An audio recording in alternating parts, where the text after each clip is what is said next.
Global star Ram Charan హీరోగా శంకర్ దర్శకత్వంలో తెరకెక్కిన political action thriller game changer Sri Venkateswara creations banner పై నిర్మాత దిల్ రాజు ఖర్చుకు వెనకాడకుండా భారీ బడ్జెట్ తో ఈ సినిమాను తెరకెక్కించారు.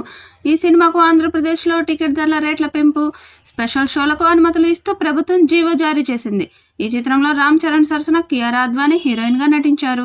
ఈ సినిమాను శ్రీమతి అనిత సమర్పణలో Sri Venkateswara creations, Zee studios, Dil Raju productions banner పై దిల్ రాజు, శిరీష్ అన్కాంప్రమైజ్డ్ గా నిర్మించారు.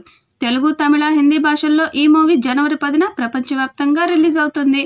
రీసెంట్ గా రిలీజ్ చేసిన ట్రైలర్ కు విశేషమైన స్పందన వచ్చిన సంగతి తెలిసిందే. ఇక ఈ చిత్రం నుండి 5వ సాంగ్ ని కూడా ఈ వారమే విడుదల చేసేందుకు సన్నాహాలు చేస్తున్నారు. ఈ సినిమాలో 5 సాంగ్స్ ఉన్నాయి. ఇప్పటికే 4 సాంగ్స్ రిలీజ్ అయ్యి హిట్ అయ్యాయి. ఇప్పుడు 5వ సాంగ్ కూడా విడుదల చేయడానికి ప్లాన్ చేస్తున్నారు. ఈ సాంగ్ అంజలి రామ్ చరణ్ మీద ఉంటుందట. ఈ వారమే ఈ పాట విడుదల కానుంది.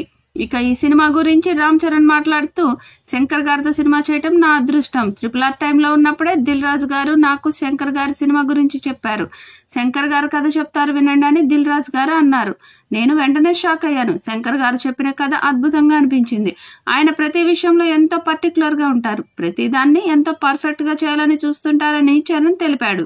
ఏపీలో రామ్ చరణ్ నటించిన గేమ్ చేంజర్ చిత్రం బెనిఫిట్ షోకు కూటమి ప్రభుత్వం అనుమతి ఇచ్చింది. ఈ మేరకు గేమ్ చేంజర్ టికెట్ రేట్లను పెంపుకు అనుమతి ఇస్తూ రాష్ట్ర హోంశాఖ ఇవాళ ఉత్తర్వులు జారీ చేసింది. ప్రభుత్వ ఉత్తర్వుల ప్రకారం రాత్రి 1 గంటకు బెనిఫిట్ షో టికెట్ ధర 600 రూపాయలుగా నిర్ణయించారు.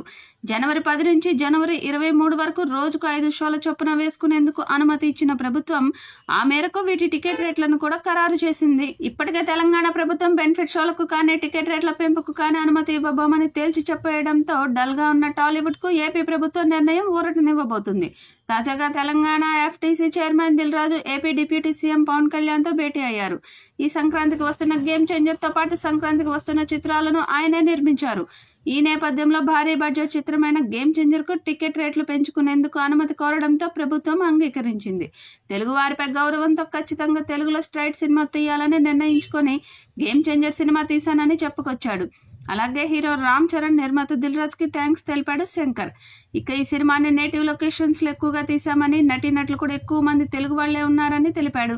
ఇక గేమ్ చేంజర్ స్టోరీ గురించి మాట్లాడుతూ, ఒక IAS, కలెక్టర్ మరియు మినిస్టర్స్ మధ్య జరిగే వార్ గేమ్ చేంజర్ అని హింట్ ఇచ్చాడు. అలాగే రామ్ చరణ్ ఈ సినిమాలో నటించలేదని, జీవించాడని, దీంతో ఆడియన్స్ కి రియల్ స్టోరీ కాకుండా రియల్ గా అనిపిస్తుందని అభిప్రాయం వ్యక్తం చేశాడు. చివరగా ఈ సినిమా కోసం చేసిన ప్రతి టెక్నీషియన్స్ కి థ్యాంక్స్ తెలిపాడు. ఈ వీడియోపై మీ అభిప్రాయాన్ని కామెంట్ బాక్స్ లో తెలియచేయండి. ఈ వీడియో మీకు నచ్చితే లైక్ చేయండి, షేర్ చేయండి, కామెంట్ చేయండి. మరిన్ని అప్డేట్స్ కోసం మన ఛానల్ ని సబ్స్క్రైబ్ చేసుకోండి. అలాగే పక్కనే ఉన్న గంట సింబల్ని గట్టిగా కొట్టండి.